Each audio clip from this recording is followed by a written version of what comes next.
Trailer teaser সবই বেরিয়ে গেছে, এবার মিউজিক লঞ্চ এবং সবাই প্রচুর ভালোবাসা দিচ্ছে এবং হিউম্যান ট্রাফিকিং যেটা মেন সাবজেক্ট, কি বলবে এবং সাবজেক্ট নিয়ে কাজ?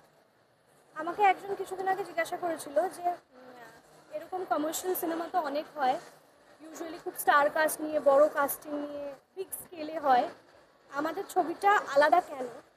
কারণ আমি তাদেরকেও এটাই বলেছিলাম, আজকেও সেটাই বলবো, যে খুব রিয়েল এবং রিলেটেবল ইস্যু নিয়ে আমাদের সিনেমাটা, এবং full on entertainment with it. মানে শুধুই যে সেটা তা না, তার ছাড়াও অনেকগুলো অ্যাসপেক্ট আছে, comedy, romance, thriller, action, of course.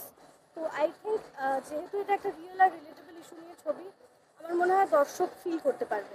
এবং তোমার যাও নতুন একজন হিরো এখানে মিনময়ের মানে কন্টেন্ট ক্রিয়েটার থেকে অভিনয়ে আসে, তার সাথে কাজ করার অভিজ্ঞতা কেমন? খুব ভালো, ওর এটা প্রথম ছবি অনুযায়ী সত্যি খুব ভালো অভিনয় করেছে, খুব ভালো কাজ করেছে, ভীষণ কোঅপারেটিভ। ইনফ্যাক্ট তোমরা স্ক্রিনে দেখলে বুঝতে পারবে ওকে। আমরা সত্যি যখন শ্যুট করছিলাম এক্সপেক্ট করিনি এতটা ভালো লাগবে, বাট ট্রেলার দেখার পর আমার নিজেরই অবাক লাগছে যে মানে এতটা ভালো লাগছে ওকে। তাই wish him all the best. ওর যেন এরকম ভবিষ্যতে আরও আরও অনেক প্রজেক্টস আসে, আর আমার সাথে কাজ করার সুযোগ যেন ওর আবার হয়। তোমার চরিত্র নিয়ে একটু বলো। ওকে, আমার চরিত্রটা কিন্তু ইউজুয়ালি টিপিক্যাল হিরোইন চরিত্র যেরকম হয় সেরকম নয়।